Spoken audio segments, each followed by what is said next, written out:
On a vécu une soirée magique, 2 matchs 7, Sixers-Raptors ou le choc des monstres physiques, Kawhi face à Embiid, des grosses défenses, un vrai match de Eastern Basketball avec au final un shoot qui rentrera dans la légende. Blazers-Nuggets, win or go home, Jokic-Murray face à Lillard-McCollum, un scénario à rebondissement avec des guest stars improbables. Bonjour à tous, bon lundi à tous et bienvenue dans NBA Extra. Les demi-finales de conférence sont terminées, ça y est, on connaît les 4 dernières franchises en lice dans ces playoffs NBA 2018-2019. On s'est régalé hier soir. Les 2 matchs 7 étaient fabuleux et on va prendre un grand plaisir à vous en parler avec Jacques Monclar et Rémi Reverchon. Bonjour messieurs. Bonjour, bonsoir Marie, Rémi. Coach, Marie. C'était bien, hein? C'est régalé. Hein? C'est cool. C'était fabuleux, hein?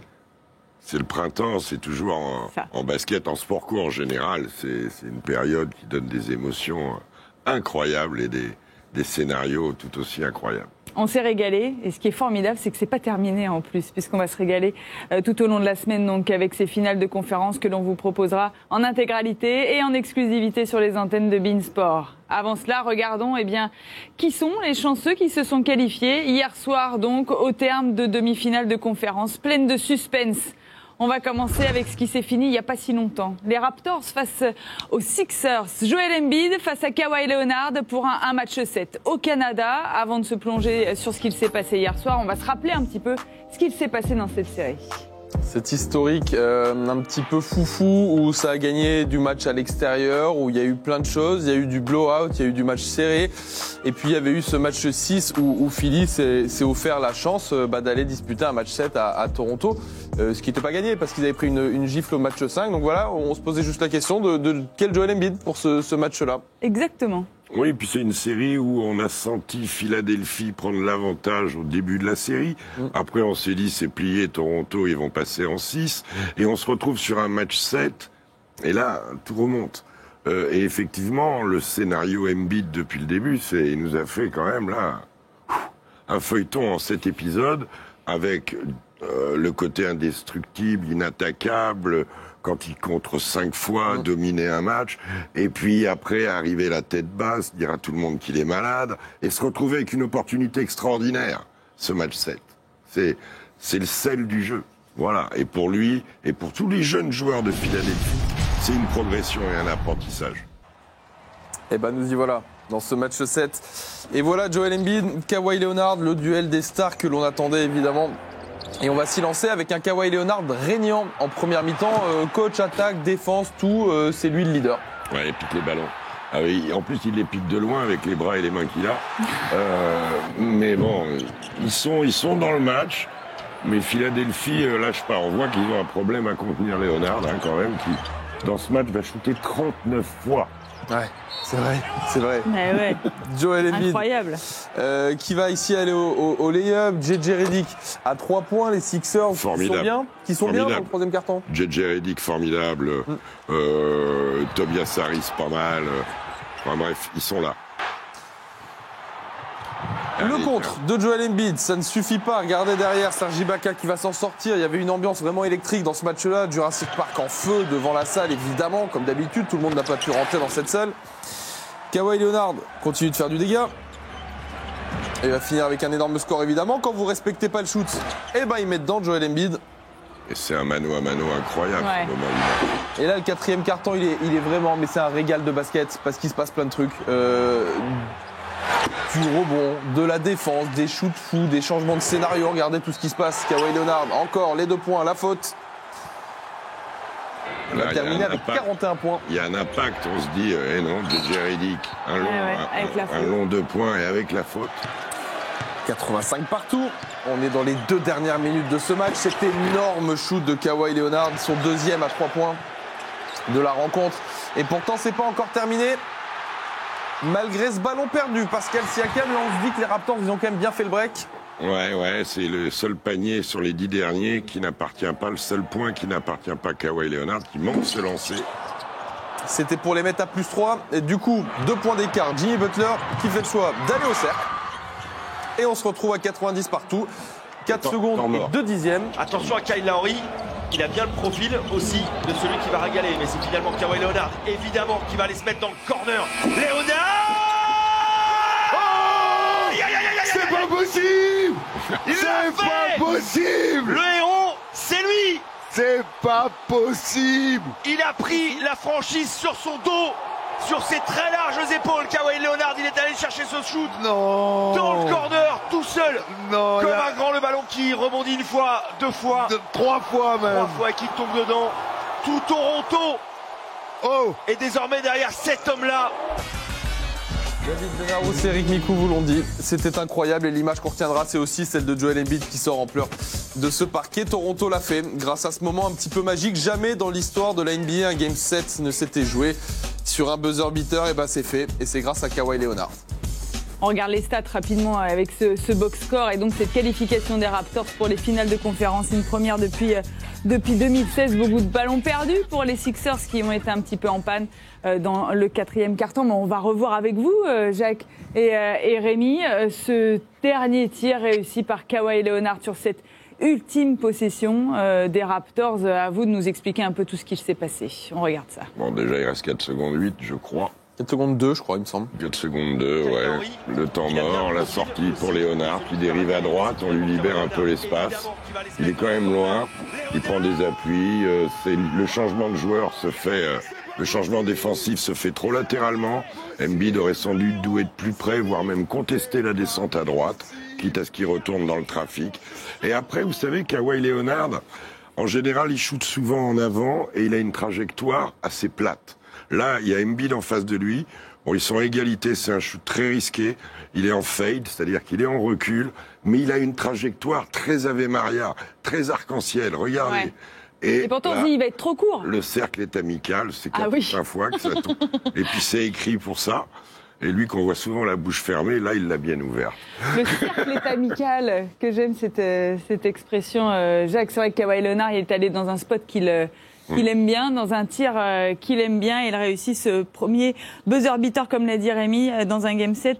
Dans l'histoire des playoffs, immense joie pour les supporters de Toronto. C'était un bon shoot ou un mauvais shoot?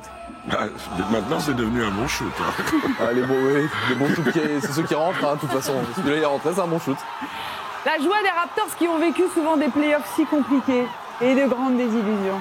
Ouais, tellement, c'est une franchise qui a connu des heures compliquées. Ça veut pas dire qu'il n'y en aura pas d'autres, parce que là, mine de rien, c'est entre guillemets qu'une finale de conférence qui les attend. Ils ont déjà connu des finales de conférence, mais celle-là, c'est tellement la plus compliquée à obtenir pour eux. C'est sans doute la plus belle.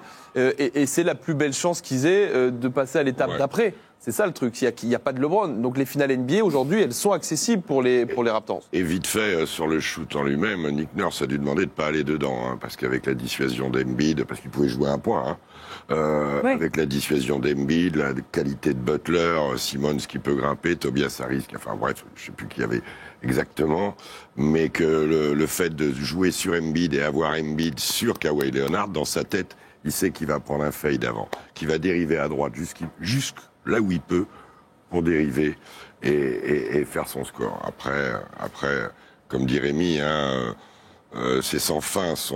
C'est une franchise d'un côté qui se développe, une équipe qui se développe, et de l'autre une qui a tellement buté, qui est pleine de fantômes. Donc ce truc-là, non seulement c'est une nouveauté pour la NBA dans son histoire, mais pour Toronto, c'est peut-être fondateur de quelque chose. Après, c'est fantastique, hein, mais j'ai quand même peur que si le prochain tour n'est pas concluant pour les Raptors, on l'oublie assez vite, cette histoire-là. Oui. Je pense qu'ils ont besoin de l'étape d'après. Ils ont besoin de la finale NBA. Un mot sur juste le parallèle un peu avec le tir de Damian Lillard. Il y avait égalité 90 partout, mais là, on a le sentiment quand même qu'il y va pour marquer. On a l'impression que les Raptors sont menés quand il prend son tir. Pourquoi Parce qu'on dirait qu'il tente un truc pour sauver son équipe. En même temps, il reste 4 secondes, c'est court. Il est bien défendu. Je pense qu'il a fait le choix, lui, de prendre le tir de toute manière. Et il n'y a pas grand monde ouvert autour. Il prend un shoot qui est honnêtement très compliqué. On rigole en disant que c'est un bon tir parce qu'il rentre. Mais non, bien sûr que non, c'est pas un bon tir. Ce tir à n'importe quel moment du match, c'est pas un bon tir. Ça, c'est le débat, c'est le débat qu'on avait sur Lillard. Il n'y a pas de discussion. C'est le choix du joueur. Et quand je dis joueur, je suis gentil. Du super joueur, à ce moment-là du match, il n'a pas l'intérieur ouvert, il sait que sur la droite, il n'y a pas grand monde qui va venir le chercher. Quoi qu'il arrive, elle partira. Elle partira, la balle. Alors après, bon shoot, pas bon shoot, on s'en fout. Il est tombé dedans, et celui-là, vraiment tombé. mais voilà, il joue qu'un point. En ça, c'est vrai. Mais Philadelphie, comment dire, ils peuvent dissuader. Embiid est quand même un contreur monumental. Il préfère le jouer certainement en dérive à droite comme il a fait, dans un shoot qui n'est pas vraiment à lui, parce qu'il est très Ave Maria, très, très arrondi. Mais bon. C'est rentré. Qualification. Contrairement à d'autres des qui ont Raptors. pris leur shoot classique dans la soirée d'hier, où on retrouve vraiment leur jeu, classiquement, c'est vrai que Kawhi Leonard a mis un buzzer beater historique pour ses Raptors dans un style qui n'est pas obligatoirement son style de shoot. Je ne parle pas de ce qui amène au shoot, je parle de la finition. On va écouter les réactions des Raptors, et notamment celle de Kawhi Leonard. Ils vont nous raconter un petit peu comment ils ont vécu tout ça de l'intérieur. Break down that last play for me with Kawhi hitting it at the buzzer. Superstar. Last 2001, it didn't fall for Vince. 2019, it fell for Kawhi. Where were you 18 years ago? Don't matter. I'm here now. It's a win. Part of our goal. We're all excited. But now we got bigger goals. We got the number one team in the NBA in the regular season. Giannis, Bled, those guys are tough, well coached. Enjoy this for a couple minutes, and let's keep going. Kawhi, just before we started talking, you reached over and wiped blood off of Kawhi's arm with your towel. This was a battle tonight. Blood, sweat, and tears, man. Blood, sweat, and tears. That's what we did tonight. Looks like it's going in. Looks like it was going in the whole time to me. I thought it was. But just, again, I thought it was, obviously, it's a nice lucky bounce, right? But I thought we were very unlucky for a lot of that game. So it came back to us a little bit, balanced out. When you get to his play here in the playoffs, it's been at an elite level, right? I mean, determined level. And tonight I thought he was awesome at both ends. And that's again, I think, his uniqueness. Not only can he get you 30, right? And then anywhere upwards from that. But there's moments when he can just decide you're not scoring either, or I'm going to take it from you, or something like that. And I think that's a pretty amazing thing. We ran a similar play during the Magic series, and I ended up just shooting the ball, and it was probably about like 3 seconds. So I just remember that moment and knowing that I had time to at least pump fake or take a dribble. So, he drew up the play again tonight, and it was 4 seconds left, and I believe that, like I said, remembering that moment, I knew I had some time to try to get some space rather than just catch and shoot the ball. But I ended up catching it and just trying to get to a space so I get the shot off. Like you said, and B was guarding me. He's taller, longer than me, so end up finding a spot that I, that I work on. I end up getting to a spot, and I just knew I had to shoot it high. A couple possessions before that, I had the same kind of shot from 3. It ended up coming short, and, I just thought I had to put it up even higher than that, and end up getting a soft touch and going in. J'ai ajouté un peu de toucher. C'est mignon, ça. En tout cas. C'est bien expliqué de la part de Kawhi Leonard, justement ce que vous expliquez, Jacques, sur la trajectoire du ballon, ce qui a permis à ce ballon de rebondir sur l'arceau et donc de finalement rentrer. On peut revenir quand même sur les playoffs de Kawhi Leonard et surtout de sa prestation dans ces demi-finales de conférence. On n'arrête pas de le dire, c'est une machine. Et regardez, il rentre parmi la légende en plus de ce buzzer beater. Ouais, tu vois, je l'avais même pas la stat. 243 points, moi j'avais sa moyenne, ça fait quoi, 35 points je crois de moyenne. Avec un pourcentage de réussite. Et c'est un mutant, niveau supérieur. On l'avait senti avant les playoffs qu'il avait le potentiel pour franchir encore une étape sur son vrai niveau. Il l'a fait, Kawhi Leonard. Je pense sincèrement qu'en dehors peut-être de Kevin Durant, c'est le meilleur joueur de NBA à l'heure actuelle, sur ses playoffs encore une fois. Et voilà, c'est tout ce qu'on attendait de lui et sans doute même un peu plus en fait. Oui, il a quand même évolué, non ? Par rapport à la saison, ouais. Hein, Jacques ? Dans son jeu aussi, le 3 points est beaucoup plus constant, la prise est beaucoup plus constante, le travail après dribble, et c'est parfois une de leurs dérives, est très important aussi. C'est ce qui s'appelle porter une équipe sur ses épaules. Et puis physiquement, il est au rebond, c'est un piqueur de ballon insensé, parce qu'à 1 mètre de vous, il fait péter le gadget au bras avec les mains qu'il a, il vous tape les ballons, il récupère, il est vite, il est haut. Il n'est pas hyper élégant comme Michael Jordan, mais dans le morphotype général, dans le jeu, il n'a pas l'élégance de Jordan, mais c'est un peu le même jeu quand même. C'est un peu le même type de jeu. Voilà, quand il travaille comme ça en dribble, c'est dur, vous savez, on en reparlera, de travailler en dribble, de recadrer un mec, de rattaquer un intervalle. C'est difficile et de trouver... Alors, il est très à droite, tout le monde le sait, mais il va à droite comme un gaucher va à gauche, lui. Donc, c'est-à-dire de manière très forte et très efficace. Puis ce côté two-way player est fantastique. Mais oui, c'est tellement rare, finalement. On parle d'un candidat crédible chaque année au titre de meilleur défenseur de l'année et qui est en train de mettre 35 points par match sur une série et un buzzer beater. Je veux dire, c'est lunaire. Ouais, bah là aussi, on retrouve Jordan. Ouais. Et on retrouve ce qu'était Kobe parfois. Moins longtemps, mais Jordan. C'est typiquement celui qui ressemble le plus statistiquement, en tout cas sur ses playoffs, et dans le jeu, même s'il n'y a pas l'élégance, à Michael Jordan. Et d'ailleurs, puisque vous parlez de Michael Jordan, le dernier qui a fait gagner son équipe en demi-finale de conférence au buzzer, c'est Michael Jordan.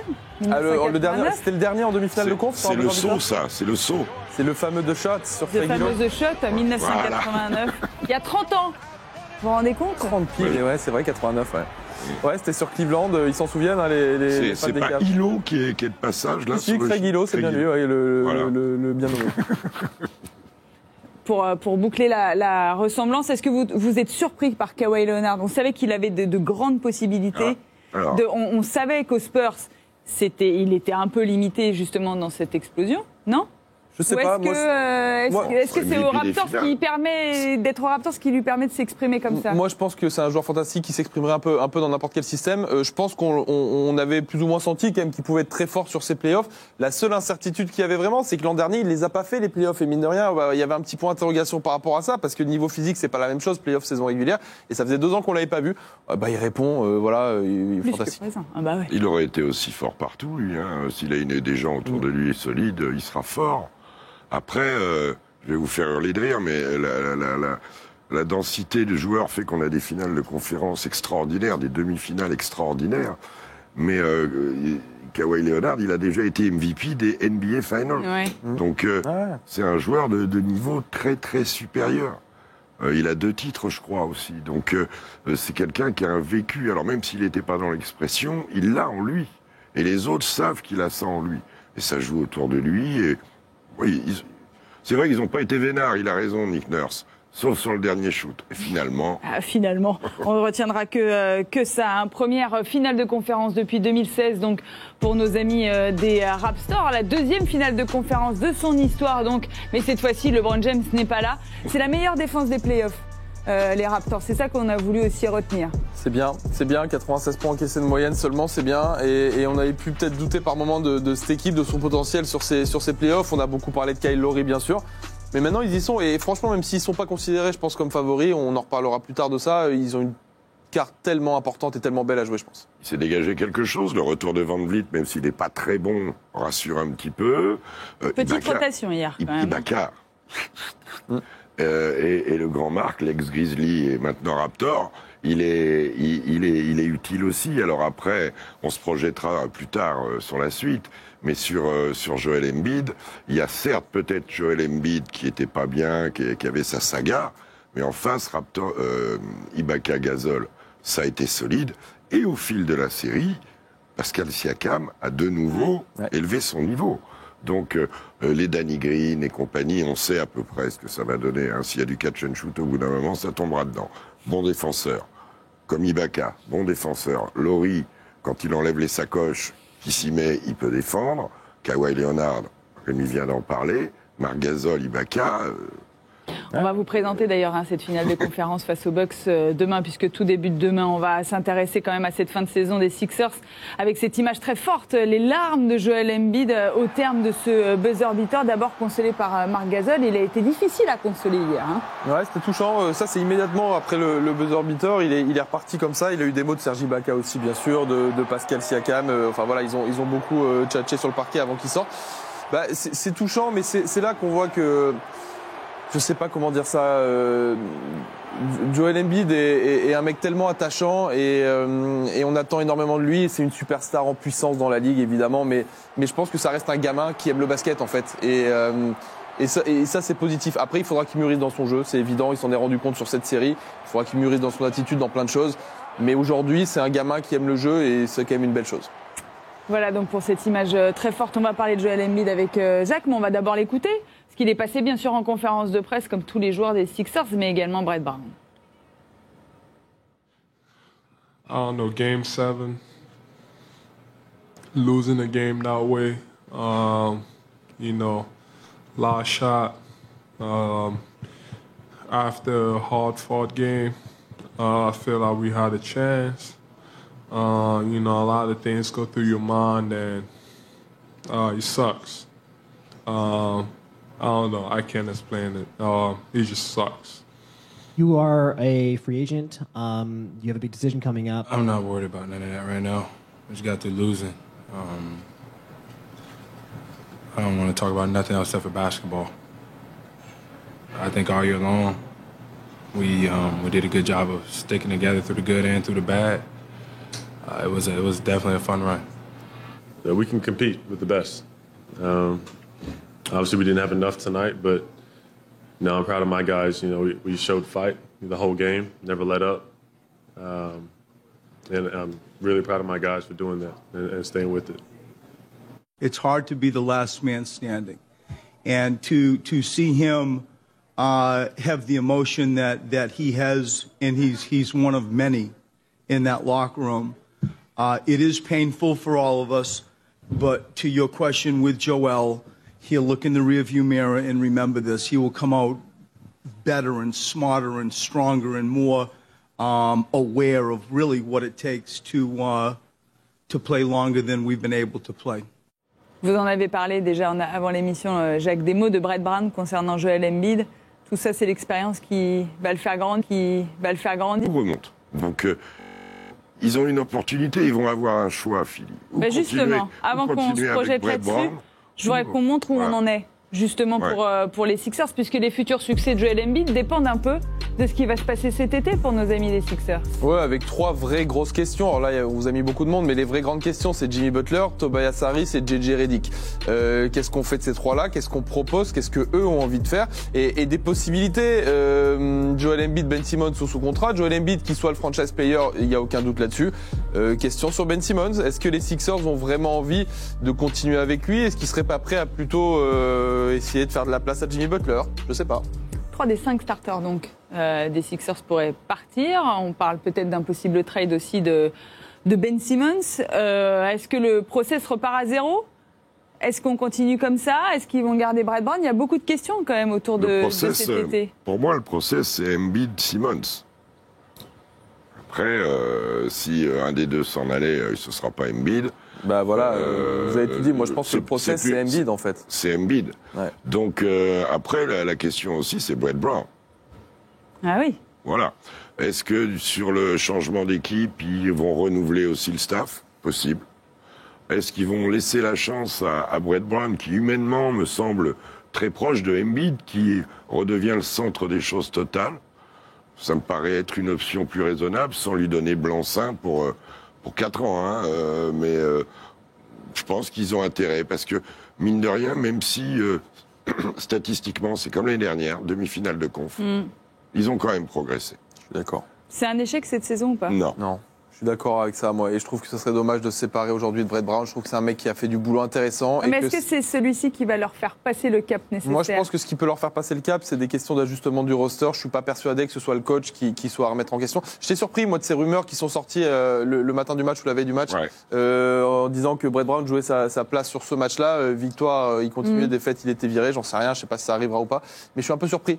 Je comprends pas bien, je vois pas l'intérêt de Philadelphie de, justement pour le coup, s'il se séparait de Brett Brown, de repartir une étape en arrière dans ce process. Ce serait un pas en arrière pour moi. Je pense que Philadelphie a progressé aussi en montrant qu'un gars comme Jimmy Butler, qui est arrivé avec une réputation sulfureuse, a réussi à se glisser dans la franchise de manière remarquable. Je pense que Philadelphie, en ce moment, même s'il peut y avoir des changements de joueurs, fait envie au marché. Fait envie. Il y a une tradition, bien sûr. Il y a une ville, il y a une exposition et il y a Joel Embiid. Donc à partir de là, c'est une franchise, oui, pour moi. Alors ils peuvent être déçus. Hein. Quand vous en êtes là ce matin, ils doivent quand même être un peu anéantis. Mais oui, ils ont progressé. Oui, ils sont restés un peu irréguliers. Oui, Embiid en a trop fait parfois, mais il en a tellement fait sur le terrain qu'on n'a pas grand-chose à dire. Ils ont progressé. Voilà. Maintenant, ils ont bien les boules aussi. Ah bah ça doit être compliqué quand même pour les Sixers cette nuit pour eux et ce matin bientôt. On retrouvera donc les Raptors en finale de conférence. Des finales de conférence à l'Est qui vont les opposer aux Bucks de Giannis Antetokounmpo. Tout ça va débuter sur beIN Sport 1 dans la nuit de mercredi à jeudi, 2h30 du matin. On va se régaler, bien sûr. On fait une pause parce qu'il y avait un autre match 7 hier soir. Ah bon? C'était dans le SNL. Oui. Ça s'arrête jamais. Mais t'as pas regardé? Il y a des matchs partout. C'était fou. C'était sur autre chose hier soir. Les Blazers s'étaient opposés aux Nuggets. Ça se passait au Pepsi Center. Attention, Damien Lillard est chaud ces moments-là. Ouais, bah moi, un peu moins hier soir. Hein. Un peu moins. Mais bon, il y en a d'autres qui ont pris le relais. Bref, c'était formidable. Un match qui nous a régalés et dont on va parler dans un instant. À tout de suite.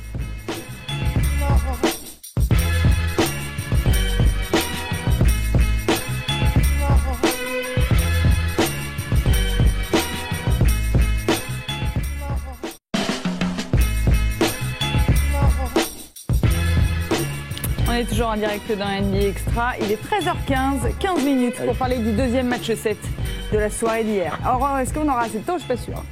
Plein de choses à dire. Plein de choses à dire. CJ McCollum face à Nikola Jokic. Le match 7 donc entre les Blazers et les Nuggets dans une série qui nous aura apporté tellement de choses. Ouais, c'est vrai, une série qui était peut-être comme, je crois que c'est Xav qui disait ça l'autre jour, la moins clinquante des 4 en demi-finale et qui au final s'est avéré être une série dingue. Il y a eu ce match 3 fantastique qui est rentré dans l'histoire, les 4 prolongations bien sûr. Il y a eu la gifle au match 5, un peu comme sur le même physionomie que le Philly-Toronto d'ailleurs. Gifle au match 5, Portland qui se rachète sur le match 6 et nous voilà donc sur ce match 7 où de par l'avantage du terrain, on avait tendance à donner l'avantage aux Nuggets. C'est à peu près ça, on donnait l'avantage aux Nuggets. En se disant quand même qu'il peut y avoir des fous dangereux en ligne arrière à Portland et que Portland ne pourra vivre que par sa ligne arrière, ce qui va s'avérer assez exact, mais pas que. Ouais, pas que. Et pas de la façon attendue. Bon, on se lance dans ce match-là où les Nuggets partent bien. La première mi-temps est très belle, des Nuggets, ça contrôle, ça met des tirs pendant que Portland est en galère d'adresse de l'autre côté. Les Nuggets sont bien rentrés, hein, coach, dans leur match. Très bien. Dispositif défensif en place. Un Jamal Murray qui débute bien le match, le double pump est magnifique. Une équipe qui déroule un peu. Lui qui fait la chanson à Enes Kanter pendant un long moment. Ah ouais. L'écart augmente, hein, on est dans le troisième quart-temps. CJ McCollum fait un peu des merveilles parce que vous l'avez peut-être pas compris, mais pour l'instant, Damien Lillard ne fait rien. Mais quand je dis rien, c'est rien. Il met pas un tir, Damien Lillard.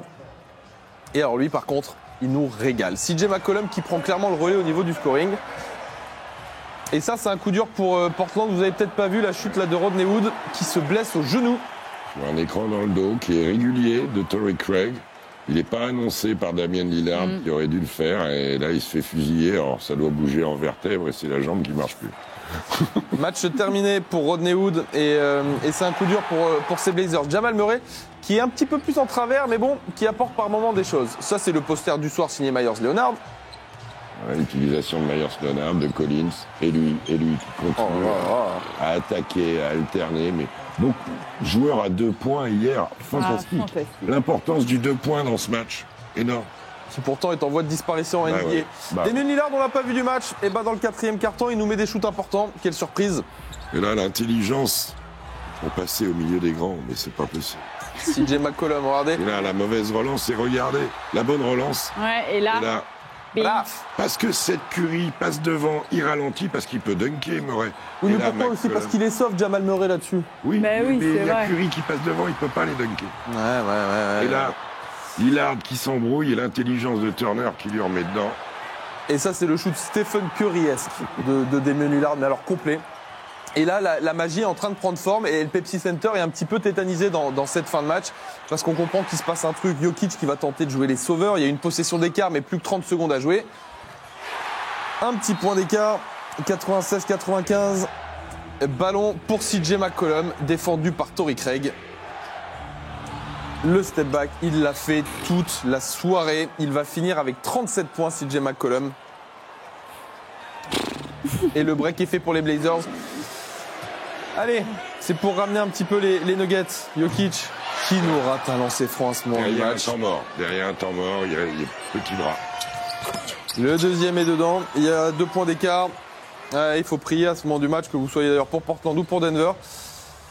Ce dernier shoot ne donnera rien. Les Blazers l'ont fait, cet exploit, puisque c'en est un, d'aller chercher ce match 7 sur le parquet de Denver grâce à cet homme-là, CJ McCollum, le jour où Damian Lillard est en travers, a pris la relève. Regardez ses stats, 37 et 9, c'est absolument magnifique. Alors ok, Damian Lillard, il est presque en triple-double, mais je peux aussi vous donner son pourcentage, c'est 3 sur 17, c'est une catastrophe. On s'en fout, ils ont gagné, les Blazers, et ils seront donc en finale. Il est sur 1 sur 15 avant les 5 dernières minutes, où il met 2 paniers à 3 points.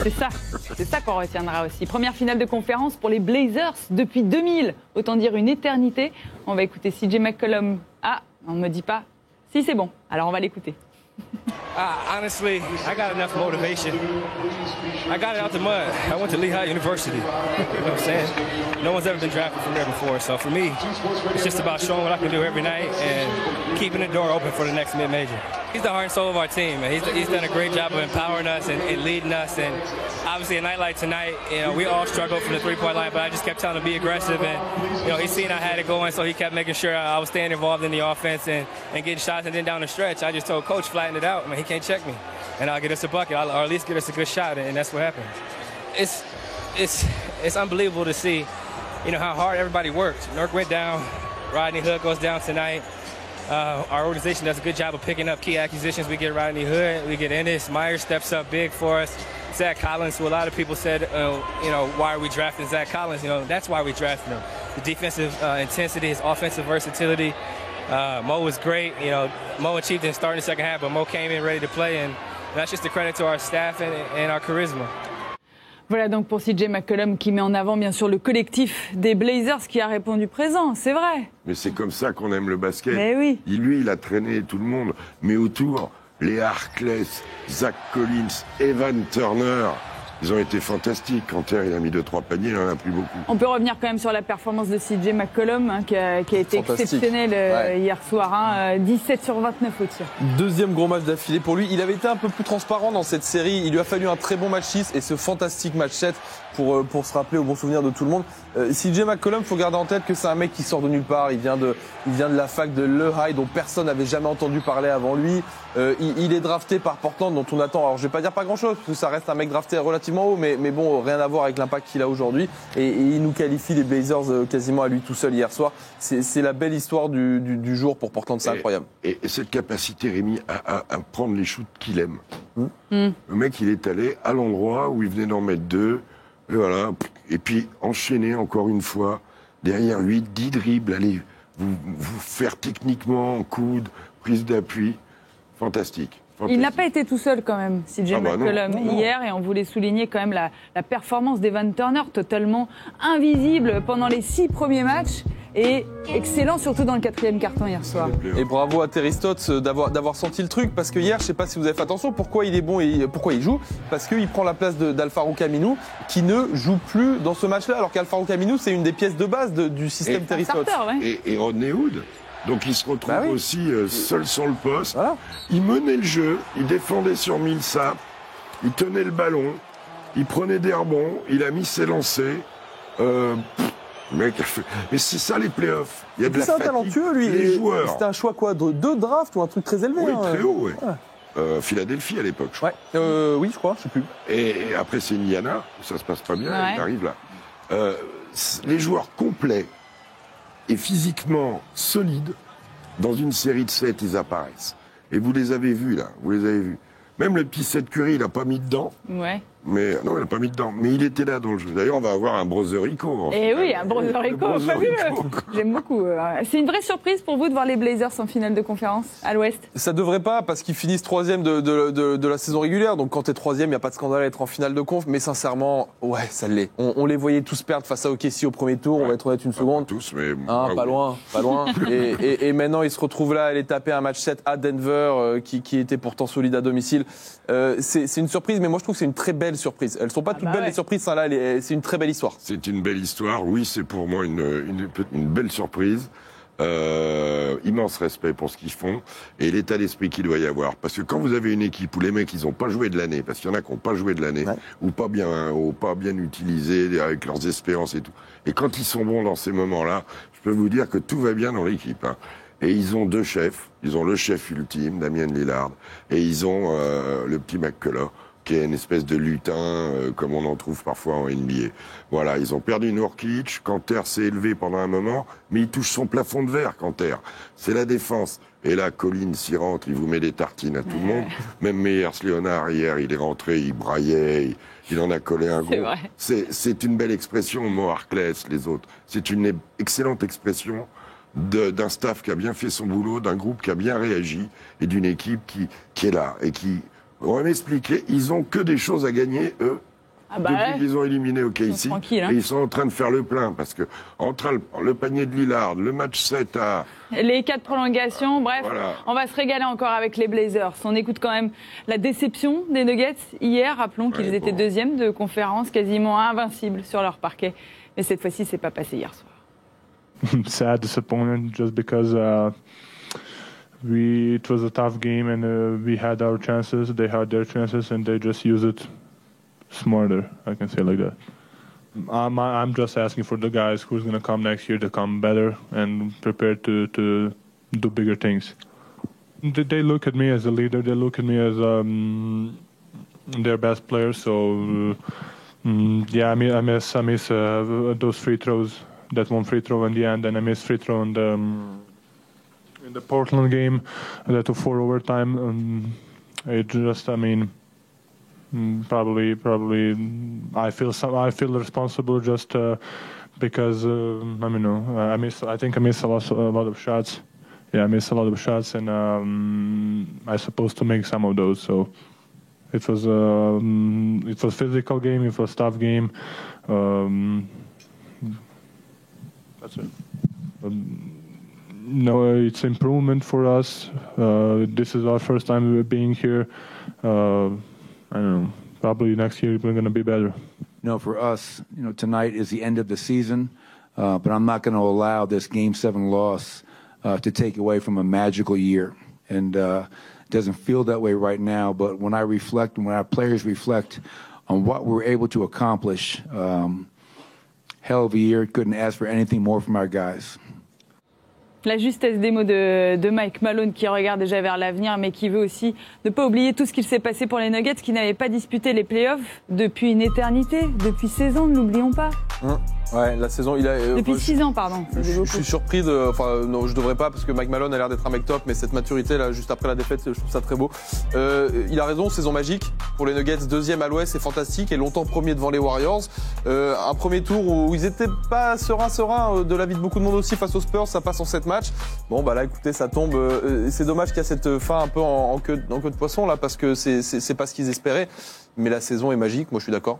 La saison est magique et la saison prochaine peut l'être aussi, puisqu'il n'y aura pas beaucoup de mouvements dans cette équipe. On va pouvoir capitaliser sur tout ce qu'il s'est passé ces dernières semaines. Là, on peut vraiment parler de process. Parce que... Et puis la classe de Nikola Jokic. La classe, parce que c'est vrai qu'il peut les mettre. Il a 2-3 paniers, là, un 3 points, un dans l'intervalle à gauche, se lancer. La classe de l'assumer. On me prend pour le meilleur joueur. Quand mon équipe met pas un paneton, c'est à moi de les mettre. Voilà, et ça, c'est vachement classe de sa part. Après, oui, il y a process. Jamal Murray a tapé dans le mur hier, même ici, Mespagné à la fin. Pour rappeler qu'il a 22 ans. Oui, voilà, c'est sa 3e année. C'est un bébé encore. et s'il y a un process en place à l'Ouest, c'est vraiment Denver. C'est vraiment Denver.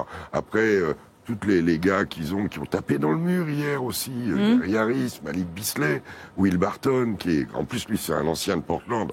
Ça a dû lui faire une destruction. Voilà, Paul Millsap hier, dur. Il commence bien.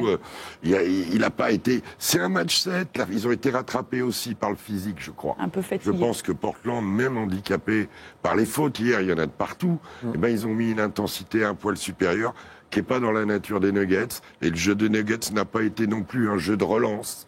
Ils n'ont jamais pris confiance sur la relance pure et dure. Mais oui, la saison de Denver, elle est superbe. Moi, je les voyais plus 4, 5, 6 que 2. Et puis demi-finale de conférence. pas rien d'une finale de conférence face aux Warriors. Ce sera donc les Blazers que l'on retrouvera donc très vite. Ça sera dans la nuit de mardi à mercredi, 3h du matin sur beIN Sport 1. Blazers Warriors, d'habitude c'est plutôt en play-off, hein. Bah là c'est en finale de conf à l'Ouest. Le MVP, messieurs, de cette soirée. C'est difficile, hein. Ah oui, bah entre oui, mais bon. McCollum et Kawhi Leonard. Faire des choix dans la vie. Vous en avez pas mis 2 par hasard là-haut à la NASA. Ah, c'est pas impossible.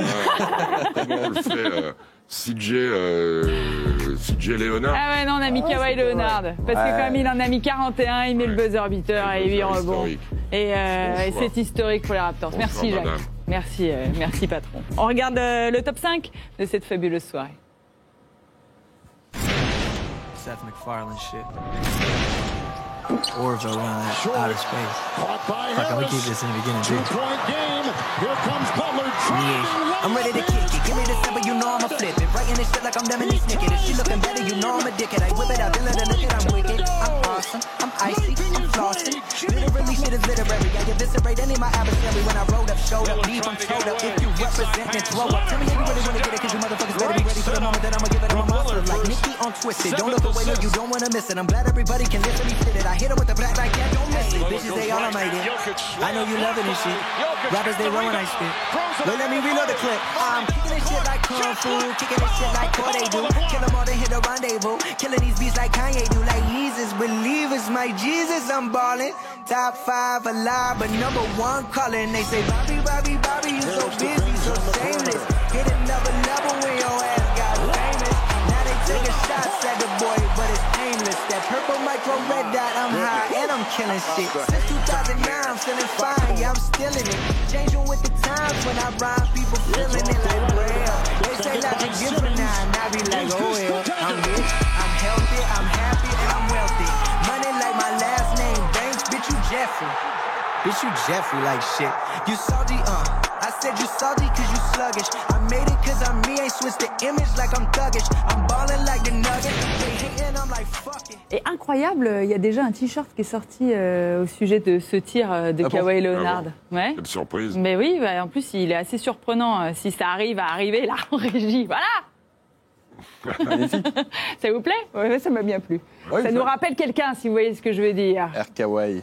Le programme, et regardez ce qu'il vous attend. Donc, pas de match. Cette nuit, on se retrouvera demain pour une présentation de ces finales de conférence à l'Ouest et à l'Est.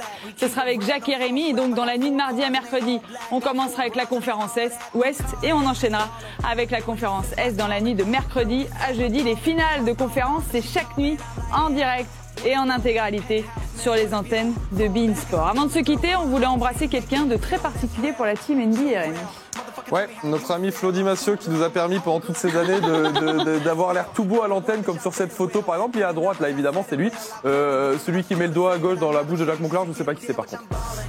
Qui nous abandonne. Flo Di Massio, on lui fait des bisous et on lui souhaite le meilleur. Il part pour une nouvelle aventure. Oui, nouvelle vie. Il n'abandonne personne. Si, il nous abandonne.